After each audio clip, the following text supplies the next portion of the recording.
a podcast about amazing people from an incredible state. Amazing Arizonans with Mike Broomhead. All right, back for another episode of Amazing Arizonans, and someone I've known for over 20 years, and I think he fits the bill perfectly, Hollywood Don Yates. First of all, thanks for doing this. Oh, thanks for having me, Mike. I appreciate you having me out here. For people that don't know, I moved here in 1995 from a little beach town in southwest Florida, and my dream was to be a cowboy. I mean, it just was. It always was. And I was fortunate enough to be surrounded by some of the best in the world, and you're one of them. And you look back on your rodeo career as a bullfighter, and there was a time when you were considered the best in the world at it. Yeah. I mean, it's like it's nice to hear somebody say that because a lot of people forget in any sport. It's like, it's like the whole LeBron, Michael Jordan thing. Sure. It's like a lot of young kids now don't even know who Michael Jordan was. Which is mind-boggling. It is mind-boggling. I mean, that's the thing. It's like he was the biggest thing going on earth. And a lot of people, a lot of kids now are like, who, So, it's kind of like that in rodeo sometimes, people will be like, who are you, But there was a time, I remember this very clearly because I was such a fan just trying to break in and be considered one of the bunch. And I was a terrible rodeo cowboy, but I loved the sport so much that you walked into any room with professional bull riders, professional athletes in the rodeo business, and you were one of those elite people. You were a legitimate superstar in that world for a long time. Right. And I'm very fortunate I came in when I did, because... When did you start? I started in 1985. I was 15 years old, started fighting bulls and everything. And, so I was coming in on the, amateur side of things when a lot of the top guys were still riding, like Don Yates and stuff like that. And then other guys that maybe weren't still riding, but were still around and still legends in the sport. Like I went to Vegas in 89 and, we were at Caesar's Palace for Casey Tibbs' birthday, and a lot of people don't know who Casey Tibbs is, which is another thing where Yeah. It's just mind-boggling that somebody wouldn't know who Casey Tibbs is. And but we were there for his birthday, and I got to get up with the band and sing. I sang "Much Too Young to Feel This Damn Old" at Casey Tibbs' birthday at Caesar's And how old were you? Palace. I was 19. Okay, so how ironic is that you were singing that song at 19 years old? Yeah, but it was so I got to meet Casey Tibbs. I was friends with Jim Shoulders. I was friends with Chris Ledoux. I was, now I'm friends with Don Yates. We weren't friends at the beginning, because he didn't like me. He didn't like the hair, the earrings, we were actually at Handlebar Jay's one time, and he walked up to a buddy. In Scottsdale. And can I use a little explicitives? Yeah, go ahead. Okay. We'll bleep them if they don't like them. And it's not bad. But yeah, a buddy of mine walked up to get a drink, and Don Yates looks at him and goes, "Gary, I know you're friends with him, but you better pick sides." And Gary's like, "Pick sides? What do you mean?" He goes, "'Cause I'm gonna whoop his ass." And Gary's like, "You know what?" He goes, "Let me go around the room and start taking bets." He goes, "'Cause Hollywood's going to mop the floor with you." He said, "And I just want to make money on this." And for everybody that doesn't know, Donnie Gay was a multi-year world champion bull rider, one of the greatest. When it go down in history, right now, he's the greatest of all time still. He's him, 8-time world Ty champion. Murray's in that conversation. You got some of the guys in the PBR that are, but he was the guy back then that set the standard for everybody else. Yeah. And he just didn't like you. He just didn't like me, because I was the new young guy that was, I've always been Hollywood. I mean, look at my hat. It's like, JW made me this hat because he's like, you're the guy that I know can wear spikes on his cowboy hat. You're the guy that is flamboyant enough. Where does that come from? Because I'm gonna tell a little bit about what I've seen in you that contradicts the flashy kind of boisterous, everybody look at me person. I knew guys that were just starting out in the bullfighting business the guys you're still friends with, one of them's passed away, that were just starting out. And I remember you were at the pinnacle of your career in the mid-'90s. Right. And I remember you showing up at Mr. Lucky's and some of these other amateur events that were going on. You were bringing guys cleats because you had a shoe deal. Yeah. You were helping guys with their career. You were encouraging people to just get better. And you were behind the scenes helping these guys become better. That's contradictory to you just talking about always being Hollywood. Well, the thing is, I'm very sure of myself. I'm very sure of my abilities in anything I do. I know that I'm going to be one of the best at whatever I do. I might not have the exact talent to do it at that moment, but I'm going to work my butt off to be great at it. When I first started fighting bulls, my athletic ability kept me from getting hit and run over. But I was not good at the job of protecting cowboys because I was so fast running through. I didn't understand. You got to slow down. You got to, so. But I also know that by helping somebody else raise up and become successful, it's not going to tear me down. One, nobody's going to take my job unless I'm ready for them to take it. So I'll help anybody behind the scenes, and I'll help them raise up, and I'll help them be better at what they want to be good at, because that's what we're supposed to do on earth. God didn't put us on earth to work every day of our life and be miserable. God gave us, the Garden of Eden. He made this beautiful thing, and he said, stay here, enjoy. Just don't eat that. Right. Well, we screwed that up. Yeah. Well, she did. but we screwed that up. But so he kicked him out of the garden. But he didn't say, get out of the garden and go work your butt off every day for the rest of your life and be miserable. He just said, you just can't be here. And because I don't know why, but everybody just thinks, I got to work. Well, yeah, you do, but you got to enjoy what you're doing, and you got to enjoy life. And if I can help other people to enjoy their life and be successful, it's just, that's what we're supposed to do. I agree. So let's talk about why rodeo, because you were big enough and fast enough and strong enough. You could have committed to any sport and probably been just as successful.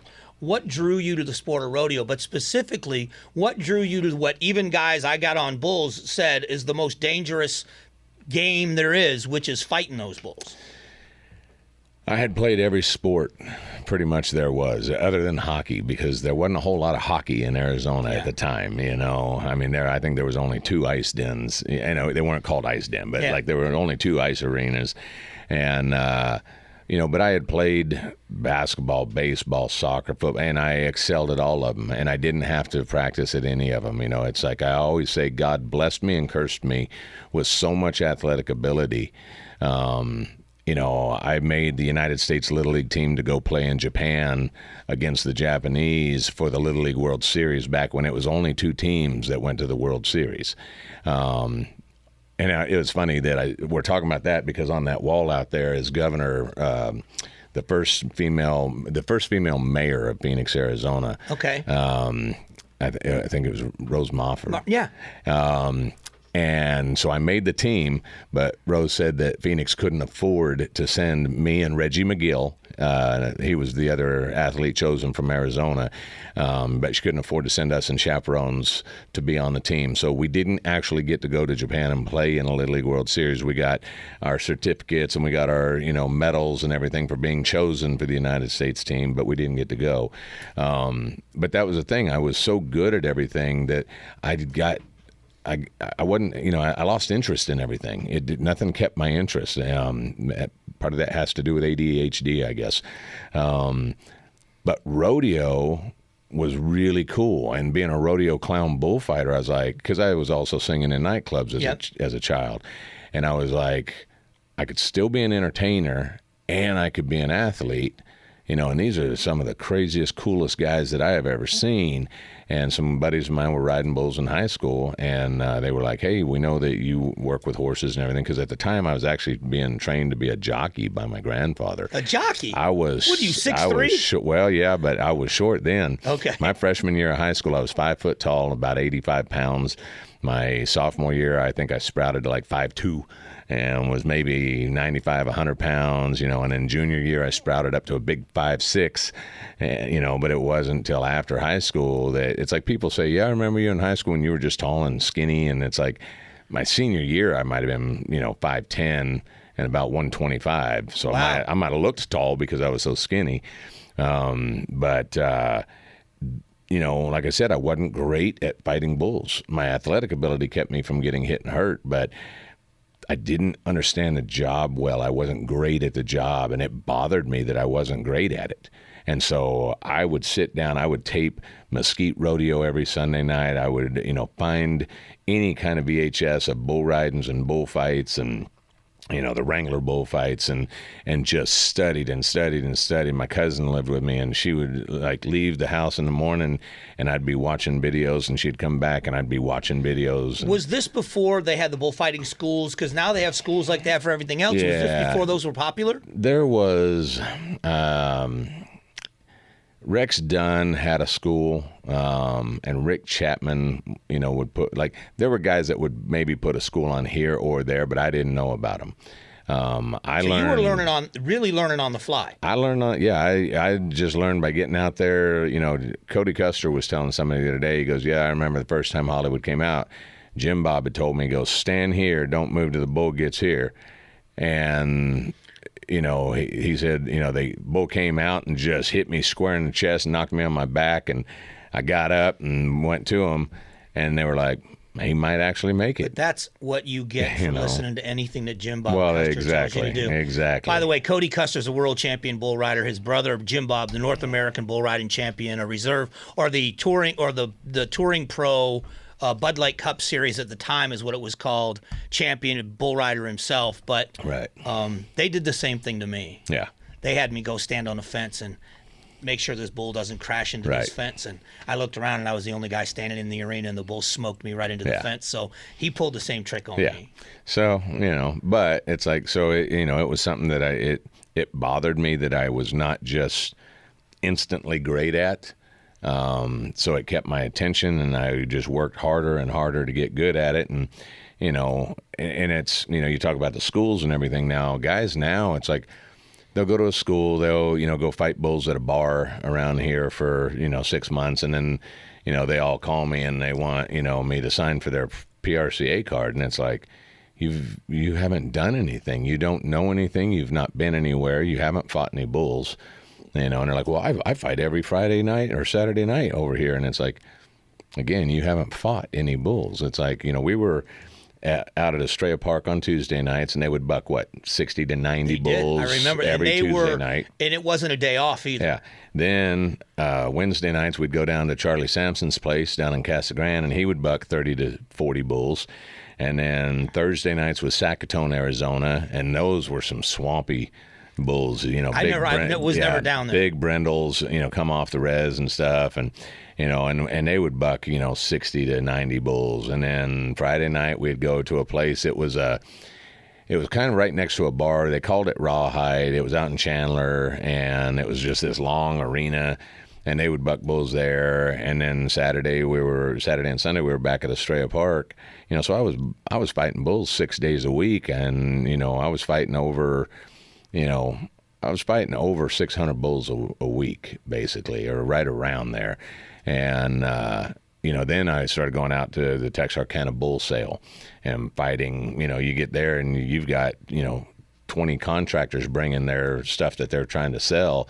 And a lot of them are swamp, just plumber bulls and, stuff that they don't just take you to the fence. If you go up the fence, you make sure you go over because they're going to come up the fence. Yeah, they're going to chase you. And, it wasn't until I moved to Oklahoma and I went to work for Larry Kephart, Dwight Frick, and Don Dees.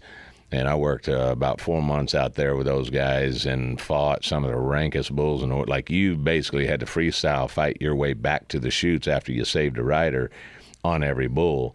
And when I got back after being out in Oklahoma for a while, Jeff Kobza saw me at a deal and he goes, holy crap, when did you learn to fight bulls? He had seen me before.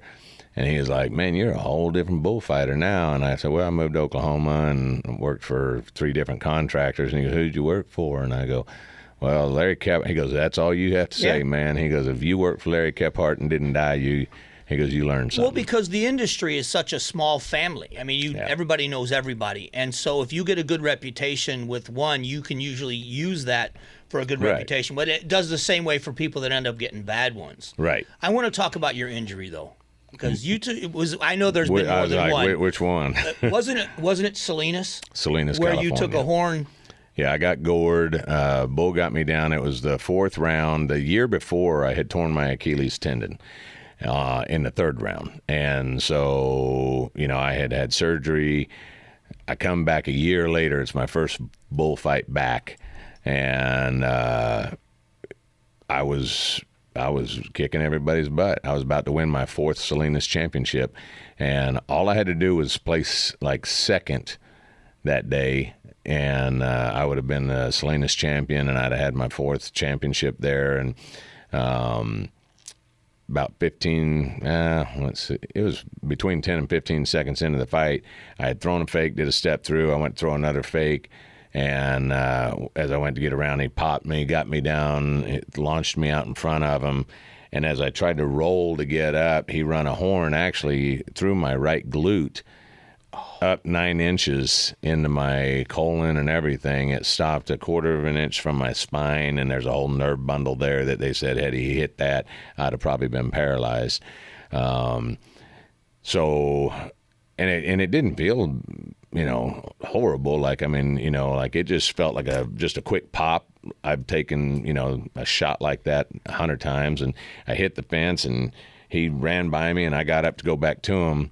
And when I took about a step, I was like, oh, something's not right. And so I walked by. Joe Bumgardner was one of the judges, and as I walked by him, I was like, I'm done, man. He's like, you're done? I've seen you take way worse beating than I'm like, I think I'm ripped open, man. And I went over the fence, went under the grandstands, and went into one of the big porta-johns that's like a wheelchair accessible, and pulled down my shorts and grabbed a whole bunch of toilet paper and reached back, and, and it was as red as I've ever seen. And I was like, well, maybe it's just a scratch. So I grabbed some more toilet paper and reached back, and I'm like, oh, I'm bleeding out. And so I pulled my shorts back up, walked out, laid down on the cold concrete, and I said, somebody go get the Justin Healers. And they came and got me on a deal and drove me around the arena. As they went by my trailer, I was like, oh, wait. I go in and get my phone off the bed. I go, I got to call my wife. And so they got my phone, and I call her, and she's like, oh, no, you tore your Achilles tendon again. And I'm like, no, Achilles is great. I'm like, it held together great. And she's like, what's wrong? And I go, I'm ripped open. I'm going to get the doctor to check me out. I'll call you back. And we went into the Justin Healer trailer. He basically pulled my shorts and, checked the hole. And he goes, yep, we got to. And I go, I don't want to go in an ambulance. And he goes, we don't have time for an ambulance. And he threw me in his Suburban, drove me there. When we got there, the trauma team was outside already. And they threw me on the deal. Doc comes in, checks me. He starts to tell me what he's going to do. And I just dialed the phone. I go, tell my wife she knows medical better than I do. And he talked to her for a few minutes and hands me back the phone. And I go, okay, I guess I'm going to see you when I see you. And hung up. And I woke up the next morning with like 35 staples up my gut. I had a colostomy bag because they needed everything to heal where he had actually gored me. They needed it to heal from the inside out. Sure. And so I had a colostomy bag for 2.5 months. And, that's probably the worst thing that's ever happened to me, because I only have one fear in life. And, I'll swim with sharks, I'll skydive, I'll do anything. I'll fight Mike Tyson. I don't care. I'm not scared of anything on this earth. The one fear I have is smelling bad. And I'm like, how can I not smell bad with a colostomy bag? And you're in the rodeo business. Yeah. You're getting around them bulls. You're not immune to touching them. Yeah. Well, you saw what happened to me in Wickenburg. Yeah. Covered the whole side of my jacket. I'm standing in the arena. Oh, I've had tails whipping my mouth. I know. That are full of bullshit. And, it's like, yeah, okay. Just chewed up grass. Yeah. That's what they used to tell us. Yeah, exactly. Just chewed up grass. Just chewed up grass. So when you look at your career, because you went back to it. Yeah. how quickly were you able to get back? And was the mindset for you to get back so that you overcame what just happened? You didn't want that to be well, the end, right? I didn't go back into the bullfights right then because there were no bullfights anymore. There was Salinas, but as I'm laying there in the hospital bed and the Salinas committee comes up and they were like, last year you got your Achilles torn and this year you got gored, and and I'm like, you know what? I go, there's not a tour anymore. There's no reason for me to do, try to get ready for one bullfight a year. I go, so I'll just come back in the barrel next year. And they were like, okay. So I went back in the barrel, the next year, and I would still fight bulls at rodeos, like doing cowboy protection. It wasn't until BFO brought the BFO back, bullfighters like bullfighters only, and it was, a whole new generation of bullfighters, and a lot of them didn't like the old guys, because I don't know, they just didn't think we knew anything or something. I don't know, but I was talking to Aaron that had started that whole deal up, and I was like, man, I said, if you want me to come out of retirement and kind of do a passing of the torch type deal, I would love to work with you guys, because it was a great career for me. It made me a lot of money. It got me a lot of sponsorship deals. So I was like, I want to help other guys. As you said earlier, I try to help people. And so I came out of retirement, hadn't fought a bull, a freestyle fight. I hadn't fought one, since I got gored, and that was 2006. And this was 2015 that they did the BFO's first deal in Vegas. And I came out and, fought my bull. He wasn't that great, didn't hook up a whole lot. The arena was really big. They didn't flank the bulls at first, because they didn't realize why the flank was there. Right. They thought, well, no, you guys just flanked them so that they, wouldn't. And it's like, it's not just so they wouldn't run fast. It's like, because once they, do a couple kicks out of there and get moving, they forget about the flank. But it does slow them down enough, it gets them thinking enough that they mind, they pay attention. And so then you can get a good fight in. They're not just frenzy. This bull would run by me to the other end. I'd run up there. I'd do a step through. He'd run by me. It's right. like, so the next day, of course, I'm already out because I had a bad bull. But the next day they cut the pin in half, and then I think they still fought him flankless. But then I think the next day they even started adding flanks, and it's like, but yeah, I had been out of the bullfights for 11 years, something like that, and came out and did it again, and wasn't worried about it. Wasn't it's what I do. It's what I know. It's second nature. But we've all had people tell us, you can't do that. When I came to Arizona, I was told I couldn't do this. But right. What you've parlayed stuff into is what's impressive to me, because as long as I've known you, and casually for most of the time, I really didn't know you that well, you just exuded that confidence. So you got a line of whiskey. I got my whiskey. You have been, and I want to get into the American Gladiators. You've right. been in movies. Yep. You've been in television commercials. You are a very sought-after country music singer now across the country. Right. That doesn't happen without hard work. No, it doesn't. And in all of those industries, most people are told no a lot more often than not. Oh, yeah. Let's talk about first the American Gladiators, because that documentary just came out. Right. You were the second generation of American Gladiators. Yeah. But on that show, you were kind of the bad guy, but the one that everybody loved to hate. You were the one everybody wanted to see. How'd that come about? Well, it was actually basically, I always say, a year, from deathbed to gladiator in a year. Yeah. Basically I had gotten gored. I didn't think I was going to be able to do anything physical again. So I started just working on stand-up comedy and singing. Like I started writing songs and writing, comedy, and because I wasn't sure if I would ever get rid of the colostomy bag, and I probably won't fight bulls. I probably won't be a wrestler. Got the reversal, started getting back in shape, and I bumped into Nova. He was a WWE wrestler that I used to wrestle with. And he had heard about the goring, and so we were talking and everything, and he was like, oh, man, and then I bumped into Ric Flair. I'm sorry, not Ric Flair, Shane McMahon. here in Phoenix. I went down just to see a bunch of the boys, and because I wasn't trying to be a wrestler anymore. And when he heard I was a bullfighter, because I kind of gave him a hard time. I was like, he was stretching and everything. I was like, oh, you wrestling tonight, Shane? And he's like, oh, no, I'm just cutting a promo. And I go, you're stretching to go cut a promo? I go, man, you're old. Yeah. And he kind of looks at me and I go, yeah, I'm not trying to get a job with you. I don't have to be nice anymore. And he goes, well, what are you doing now? And I'm like, rodeo clown, bullfighter, and he's like, oh, so he asked me if I had a DVD or anything that, and I was like, yeah, so I sent it. Well, then WWE decided they wanted me to come back and they wanted to sign me to a deal and do the whole rodeo clown gimmick in the wrestling arena. And so we were working on this character. And so I was in great shape. I was 237, shredded. And I happened to be in Vegas for the Mr. and Miss Olympia bodybuilding show. I was helping my friend Jantana spray tan all the competitors. And my wife was competing, not at the Olympia that year, but she was a national level competitor at the time, which she is now IFBB Pro. So shout out to Sherry Yates. Yeah. Looks amazing. I mean, she's and wait till you see her. She's getting better. I should get her in here because the transformation for her. She's kind of, you two are so similar because I remember her saying to everybody, I'm going to compete again. Right. And then it looked like in 3 weeks, she transformed herself into this completely different person. She is the hardest worker in the room. And I'll say, Dwayne Johnson, you think you're the hardest worker in the room? Work out with my wife once. I bet she puts you under. You're the only man in America that would want your wife to work out with Dwayne Johnson. Most guys don't want anybody near Dwayne Johnson.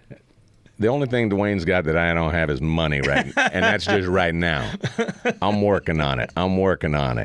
So, so I was there spray tanning everybody, and I had a break. So my wife and I were walking through the Fit Expo, just looking at all the booths. And a girl came up and she was like, excuse me. She said, have you ever watched the American Gladiators? And we were like, well, yeah, it was a great show. And she's like, well, the executive producers over here, we would love to talk to you about being on the show, both of you. And my wife's like, TV? Nope, I'm out. And, so I went back, talked to him, turned him down, as I was like, I'm working a deal with WWE. They're not going to let me do another show. Well, they stayed after me for about 4 days.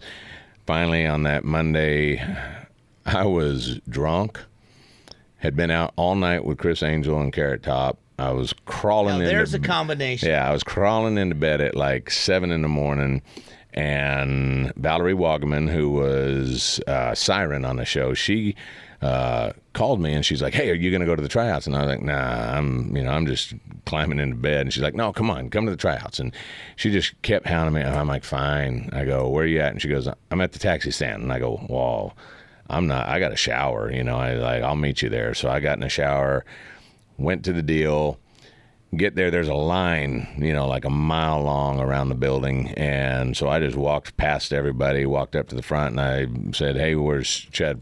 I think it was Chad Presley, was the executive casting director at the time. And I go, where's Chad Presley? And they're like, well, he's inside. And I go, I'm here to try out for this deal. And she goes, there's a line right there. And I go, yeah, I don't do lines. Go get Chad. And Chad walks out, and he's like, hey, man, thank you for coming, and, just fill out the paperwork. And I go, Chad, I'm not standing in this line. And when you talked about that line, in the documentary, they showed the line. Oh, yeah. It really did go all the way around that building. Oh, yeah. And I go, I'm not doing a line. And I go, so you either walk me in there and we do this, or I leave. And he goes, just fill the paperwork out, and I'll get you in. So I filled the paperwork out.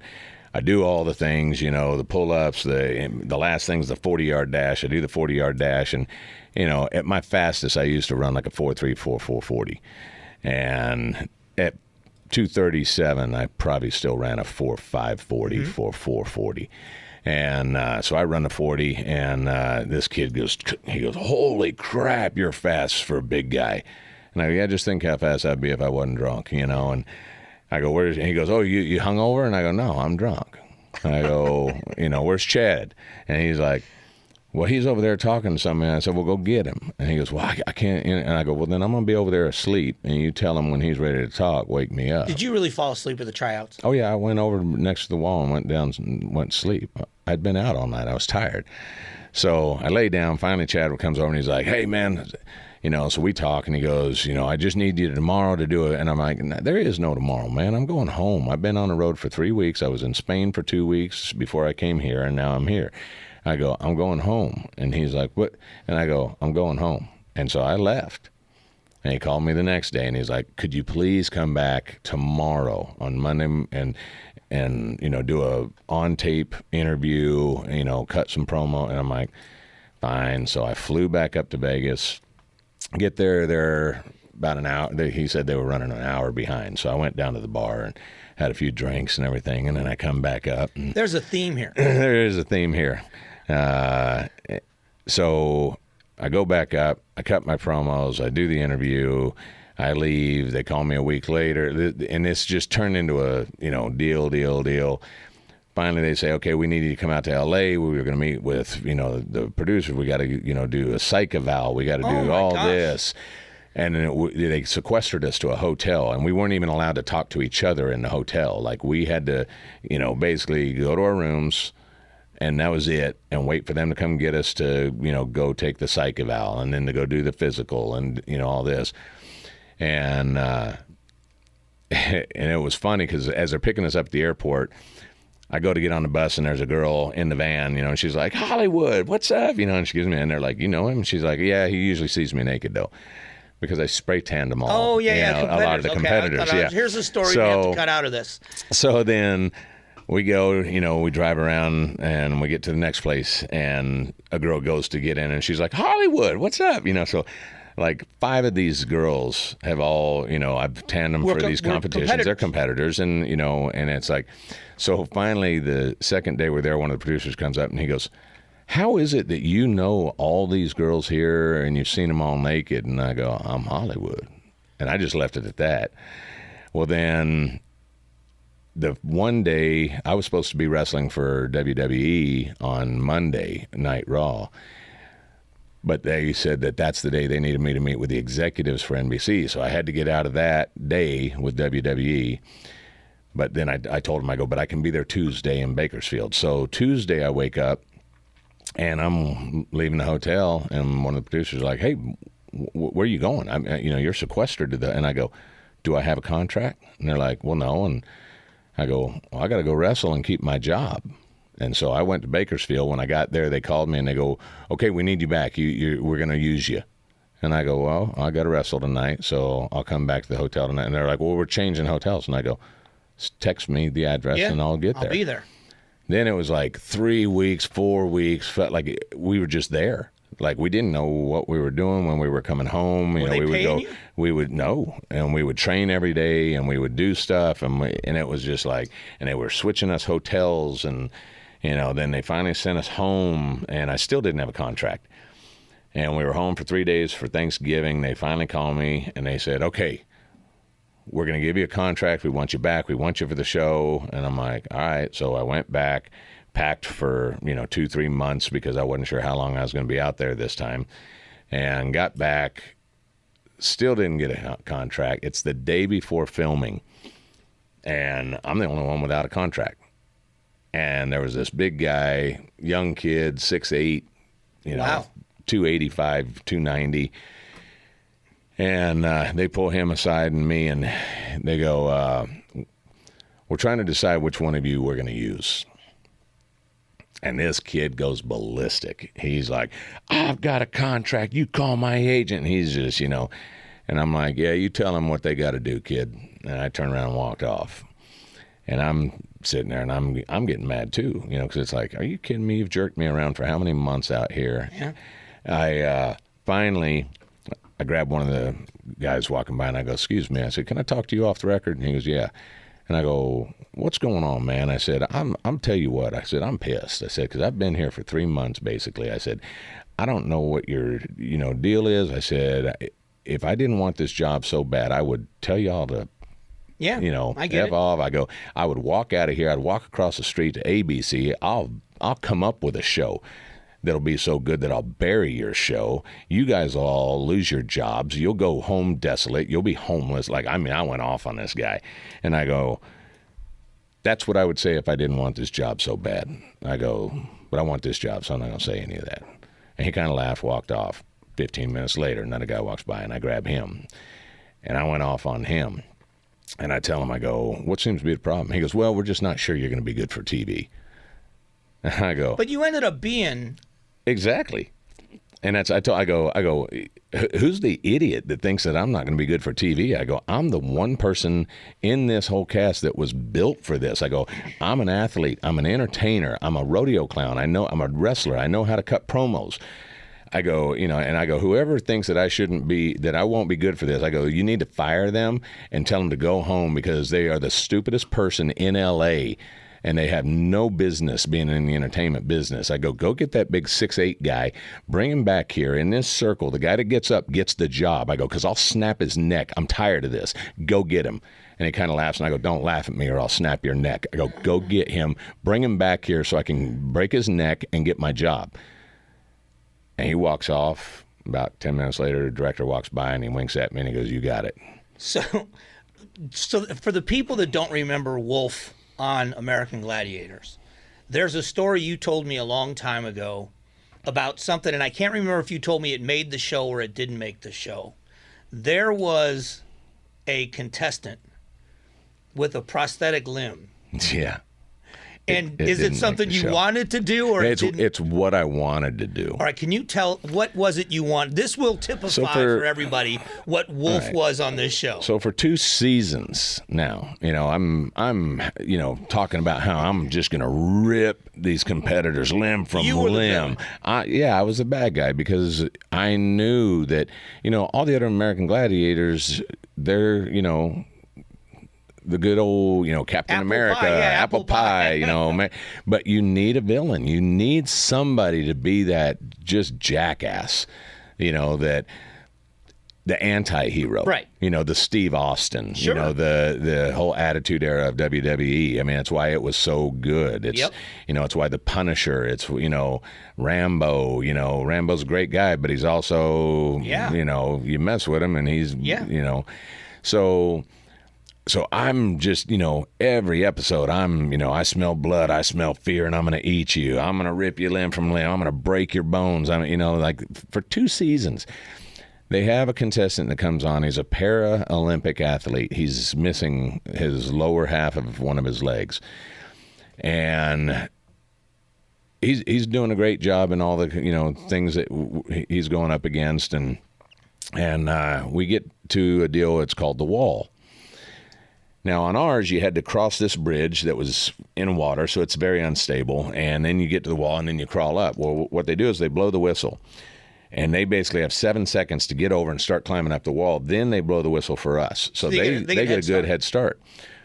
Well, that thing's wobbly and everything, and this guy's sitting down, and he's putting his leg on, which is shorter than the other leg.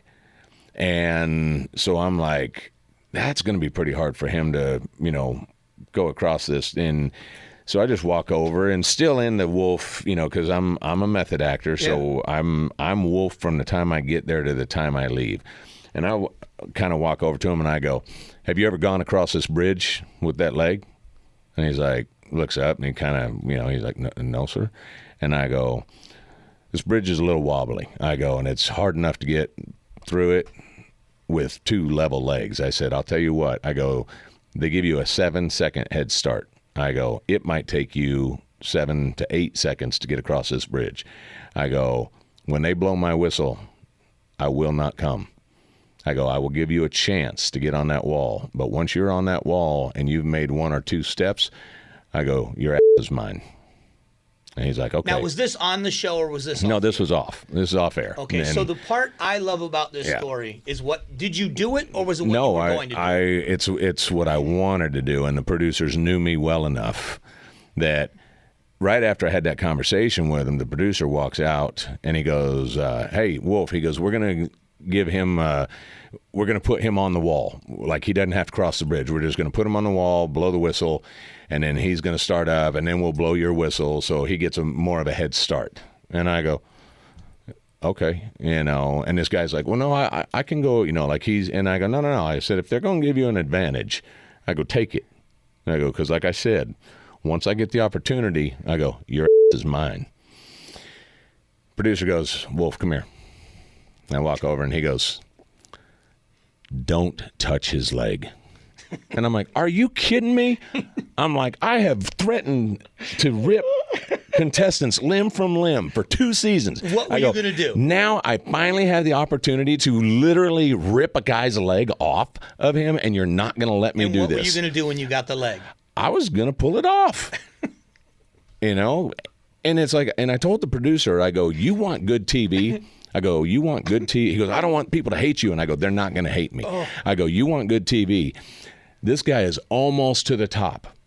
I go, I grab that leg and I rip it off him. I go, 1, I get to rip a leg off. I go, which I've been threatening to do. I go, so now I have fulfilled what I said I'm going to do. I said, now 2, his handicap just became his strength. I said, because as I pull that off, he keeps going and makes it to the top. Yeah. I go, and he wins because of that. I go, that is the greatest TV you will ever have. And he goes, and he wouldn't let you do it. And he looks me right in the eye and he goes, "Don't touch his leg." Do you still think you were right? Oh, I know I was right. Yeah, some people would have hated me. It's all right. Some people hated me anyway. Some people hate me every day. All right. So the American Gladiators show ends up going off the air. Right. You don't stop. You're still doing other things. We talked about the wrestling, the brand of whiskey. How did something... So now you branding yourself as Rodeo Rockstar. Right. So you just mentioned earlier when we started this that one of the people that you would kind of run around with when you were younger was Chris Ledoux. Yeah. And for anybody that's a rodeo fan like I am and a music fan, Chris Ledoux is iconic. Because not only was he a world-class athlete in the rodeo arena. World champion. And was also so recognized for his music. Yeah. You are not Chris Ledoux in personality, at least the way you're presented on stage. How do you brand Rodeo Rockstar? Well, and I'm not Chris Ledoux as he was on stage, but I am. It's like Chris was. I'm talking about the personality of Chris Ledoux's not pulling anybody's leg off, is what I'm saying. No, he's not. Okay. He was a nice guy. Yeah. But Chris was such an entertainer. He's a great songwriter. We all had all his, tapes, his 8 tracks. For those of you that don't know what that was, it was a square thing about this big that you put into a big deal. You have to talk to Julia about that. We have to school her on what 8 tracks are. I'll Google 8-track or Google 8-track and you can see what it was. But when Garth Brooks is using your name in his songs, you know how much of an influence you have on when Garth music. Brooks, so for those of you that saw Garth when he was younger running across the stage and jumping on stuff, that was Chris Ledoux's show. Yeah. It was. Garth saw Chris and just basically took on Chris Ledoux's. And he admits it. Yeah, and he admits it, and it worked for Garth, And thank God for Garth, because he mentioned Chris Ledoux in his song, "Much Too Young to Feel This Damn Old." And that's when everybody started going, "Chris Ledoux, who's Chris Ledoux?" And so that's what really brought Chris Ledoux to the mainstream, not just to the rodeo crowd. He had his niche. Sure. But then he became huge to mainstream. But I had an announcer at Greeley. He started calling me, the Rodeo Rockstar years ago. And I just never really used it as a moniker or anything. I thought it was cool, because he would call me the Rodeo Rockstar or the Dennis Rodman of rodeo, or, because I was different than everybody else. But then when I started singing and started doing everything, I started kind of leaning more to that Rodeo Rockstar thing, and was like, because I'm still rodeoing. I'm still going out there, fighting bulls, doing the barrel work and doing all that. And I'm trying to book my band at the rodeos, and that way I get a double paycheck. And for rodeos that maybe don't hire me to do this, well, hire my band. I'll come in and put a great show on for you. And so that's slowly been building up. And, I'm Southern rock, country rock, Southern blues, because I grew up, started as an Elvis impersonator, and he's very blues based, and it was just a few years ago I went out to Nashville for a few weeks, and I just wanted to submerge myself in music and find out who's Hollywood, when it comes to music, who is the Rodeo Rockstar, or what, because I can sing anything, but what do I love? And I went out there and started going to all these bars that were outside of Nashville and all these little, songwriter deals. And what I found was the things that I really leaned to were the blues, Aerosmith. Yeah. Aerosmith is blues based. Even Rolling Stones are blues based, Stevie Ray Vaughan. That's all the stuff that I really loved. Elvis, so country blues, Southern, rock and roll. Elvis was the king of rock and roll, but it was a Southern-based, rock and roll. So I've just started, encompassing that and building this brand called the Rodeo Rockstar for a clothing line, for whiskey, Sure. I want this brand to be one of the largest brands in the world, How long did it take to catch on? People knew you behind the scenes, and people in the industry know you, but it is getting very popular. You are booked all over the country. Yeah. How long did it take for people to start catching on that this wasn't a gimmick? That we got, the TV show got canceled 15 years ago. Yeah. Well, 15 years ago it was on air, so, it was only on air for a year, for 2 seasons. So, yeah, it's been about 15 years. That I've been doing music and hustling, and and I made the mistake. I don't think anything's ever a mistake.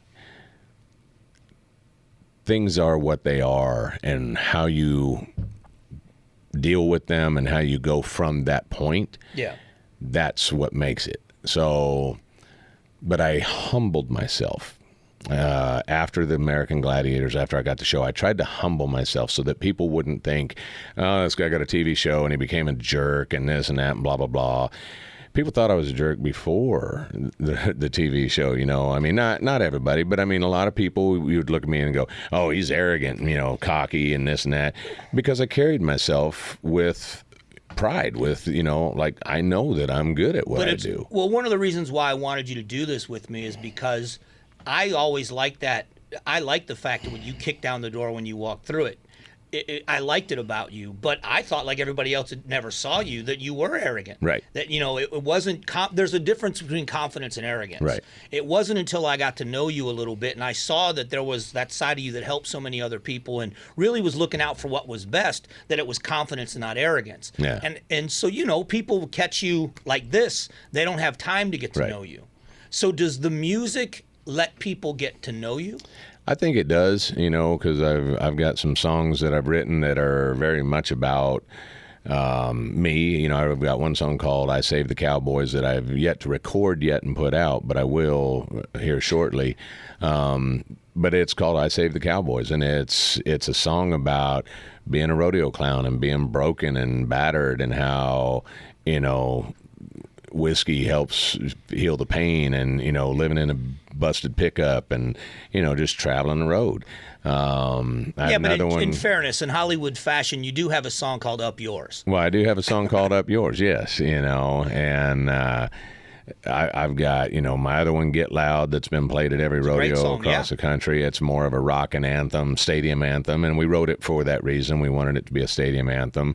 I've got "Ghost," which is a very heartfelt song. I wrote this with Bobby Pinson. He was a 2012 Songwriter of the Year, writes a lot of stuff for Toby Keith, and we wrote one day together, and we wrote this song, "Ghost." And, when we first started into it, he was like, oh, that's kind of dark, but I have a whole, there's a light that shines from me, but it comes from a very dark place. Yeah. And like anybody that, is living, you have tragedies in life, and you have things that, Ghost is about those memories that never go away, about those people that, are gone, but every day they come back, in your memory. And they, sometimes it'll drive you crazy. Sometimes it's a good, brings a smile to your face. But, so I think my music, I think people are finally starting to, see some other side of me and everything. But I got party songs. I've got, different things. And, but, when I said that I made the mistake, I tried to humble myself. I tried to humble myself and I lost who Hollywood was. Sure.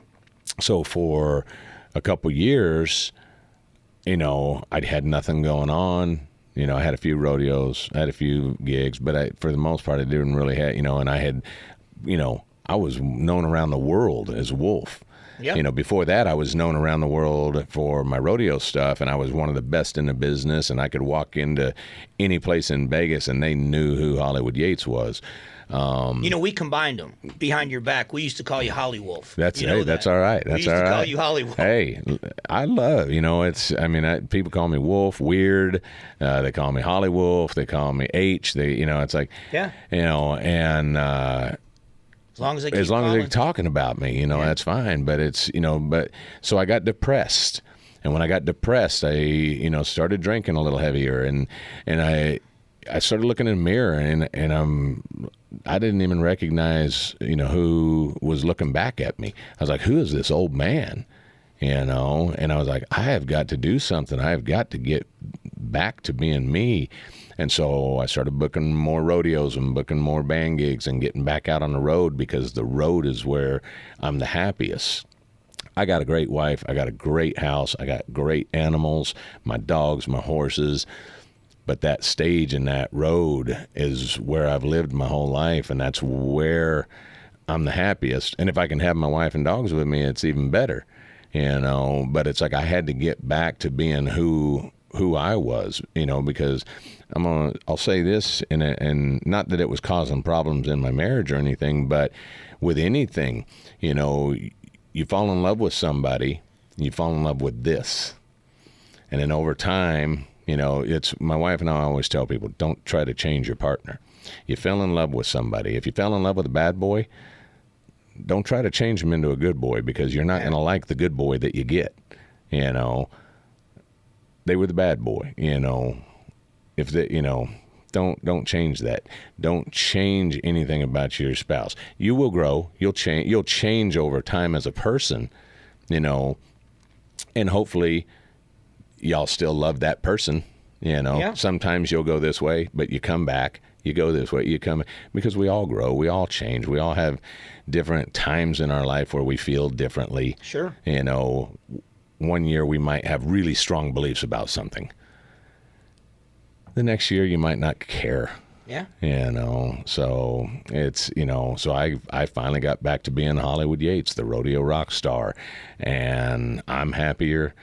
My life is better. My marriage is better, because I'm that guy again, that guy that she fell in love with. It's fun to watch you. I mean, all the years I've known you, but it's still fun to watch you. I get to watch you perform. We were at a rodeo together in Wickenburg, a bull riding, and watching you in the barrel and entertaining the crowd, and then you were on stage afterwards. Right. And as someone that's kind of grown to be your friend, it's still fun to watch you, because you do look happiest up on that stage. And I think that's an important part, because you look happy now.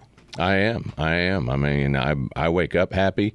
I might wake up tired, but for the most part, I wake up happy every day. I wake up excited every day, because it's another day to do something. It's another day to succeed. It's another day to build this company bigger. It's another day to help somebody else be better. It's like I look back at my career and about the people that I helped, and one of them, that has passed, that was a kid that had nothing, came from nothing, and he went to the national finals. Was an immensely talented young man. Immensely talented. There's a rodeo announcer out there that is, multi-time announcer of the year. And I had a part in that, because I was doing the Phoenix JC's rodeo, and a rodeo announcer pulled up right next to me as we pulled in that day. And I was like, "Hey, Randy, how you doing?" And he went, and I'm like, whatever. And he goes, "No, serious, Mike." He had no voice. Yeah. And so I called J.W. Brooks and I said, "Get over here." And he's like, "Well, I'm supposed to be doing this bull riding at this bar." And I go, "Find a substitute for that. Get over here."